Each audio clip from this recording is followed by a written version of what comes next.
मनोज सिंह जी। राधे राधे महाराज जी। महाराज जी, इस संसार में असमानता क्यों रखी गई है महाराज जी? किसी को बहुत बुद्धि बल और धन अधिक दिया गया है, किसी को कम दिया गया है।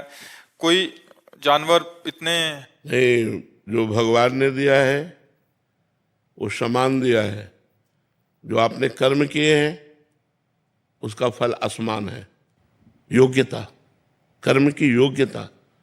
आपका कर्म है, आप धनी हैं, आपका कर्म है, आप निर्धन हैं।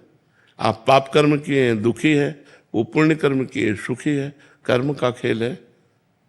जितना विश्व रचा गया है वो कर्म प्रधान रचा गया है।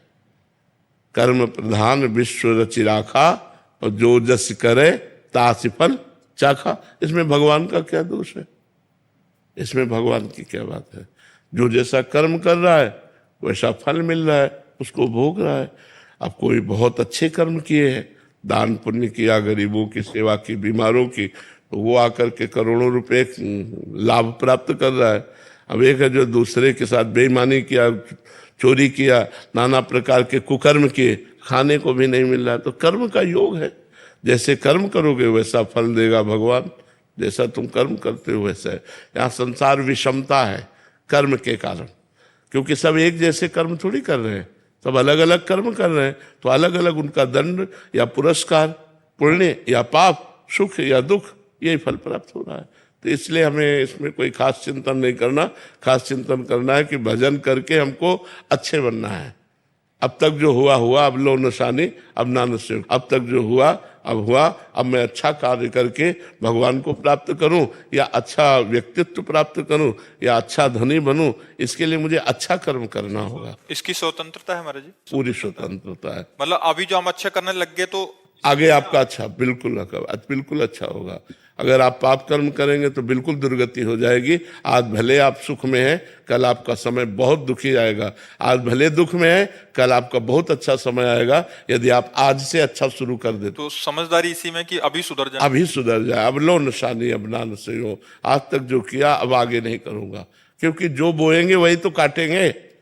हम अगर आम लगाएंगे तो आम, बम्बूल लगाएंगे तो कांटा। तो लगाते बम्बूल है, चाहते दाग छो आ रहा है, तो कहाँ से प्राप्त हो? तो हमारे जो कर्म है वो तो बड़े निम्न कोटि के हैं, फल हम बड़ा उच्च कोटि का चाहते हैं।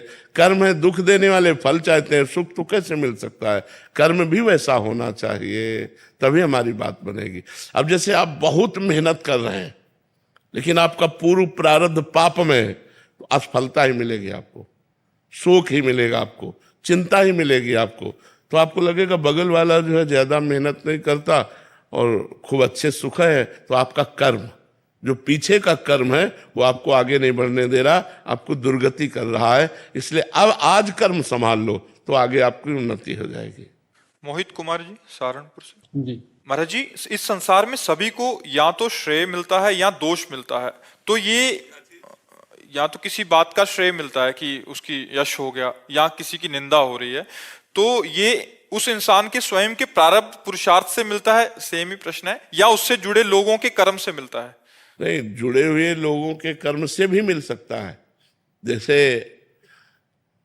एक मैच, क्रिकेट मैच, उसमें आप बहुत अच्छे खिलाड़ी हैं, बहुत अच्छा आपका प्रदर्शन भी है और प्रारब्ध भी बहुत अच्छा है, लेकिन जो शेष 10-12 हैं, उनका अभ्यास, उनका कर्म, तो पूरी पार्टी फेल होगी। तो आपकी योग्यता फेल होने की नहीं थी, लेकिन आपको फेल होना पड़ा, संयोग।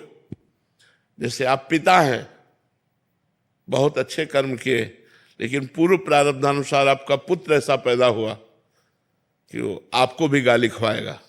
गालियां भी सुननी पड़ेंगी, कटुवचन भी सुनने पड़ेंगे, नीचा भी देखना पड़ेगा, जबकि आप ऐसे नहीं हैं, लेकिन आपका पूर्व कर्म पुत्र बन करके आया वो। तो कभी कभी हमारा कर्म संयोग भी हमको दुख देता है, और कभी निजी कर्म का भी दुख भोगना पड़ता है, लेकिन होता संयोग है। होता कर्मों के संयोग से ही है, बिना कर्मों के संयोग से नहीं हो सकता। अनीता यादव जी, आगरा से। राधे राधे महाराज जी। महाराज जी, मेरा आपके चरणों में सादर प्रणाम। महाराज जी, मेरे 14 वर्षीय पुत्र है और मेरे पतिदेव दोनों की सोच एक दूसरे के विपरीत है। कोई पूर्व में है तो कोई पश्चिम में।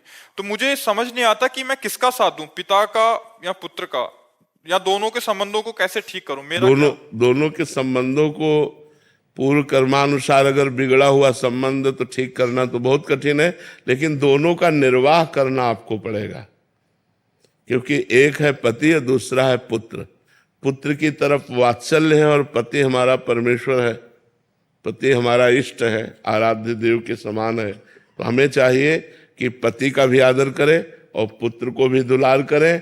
कोशिश करें पुत्र को कि वो समझदारी के द्वारा अपने पिता का अपमान न करे। पति को कभी प्रेमवश समझाएं कि हमारा आखिरकार पुत्र ही है, हम कोई अहित अपने पुत्र का न करें। जितना हम चाहते हैं उतना मंगल भावना भर सके, लेकिन अपनी तरफ से कोई अहित न करें। तो हम कोशिश करें दोनों को समझाने की, पर प्यार दोनों को देना पड़ेगा, क्योंकि एक वात्सल्य से प्रेरित है, एक अपना पति है। अमित शुक्ला जी, फतेहपुर से। जय श्री राधे। जय श्री राधे महाराज जी। महाराज जी, आपका सत्संग सुन रहे हैं, कह रहे हैं कि जब मैं अज्ञानतावश जप करता था तो पंचाक्षरी मंत्र का जप करता था, पवित्र अवस्था में भी या जैसे भी, पर अच्छा चिंतन चलता था। महाराज जी, फिर आपसे सुना कि पवित्र अवस्था में ही मंत्र का और गुरु प्रदत्त होना चाहिए। फिर हमने नाम जो मेरे को प्रिय लगा भगवान का, उमा शिव, वही जपना शुरू किया। पर अभी भजन में रुचि कम हो गई है महाराज जी, विषय भोग प्रिय लगने लगे हैं महाराज जी। पहले कह रहे थे जब सही भजन होगा तो ये लक्षण आने लगेंगे, ध्यान रखना।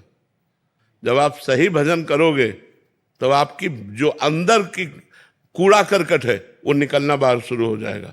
आपको लगता है गंदा चिंतन आ रहा है, गंदा चिंतन आ नहीं रहा। जो आपके मोबाइल में मैसेज भरे हैं वही मैसेज आ रहे हैं, गंदे मैसेज भरे हैं। तो मन रूपी चिप में न जाने कितने जन्मों के दुर्वासनाएं भरी हैं।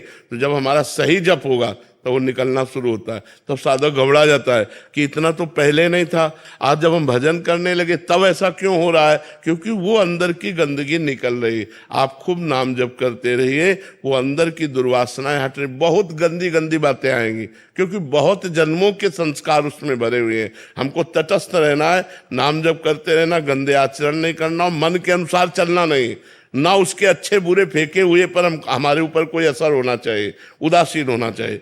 राधा राधा राधा राधा राधा राधा, वो सब निकल जाएंगे। मेरे की कितने नाम जप करें? हर श्वास नहीं, दिन में कितने नाम? हर श्वास हमारा, हाँ, हमारा गिनती नंबर से नहीं है, हमारा नंबर से नहीं, हमारा श्वासों से है।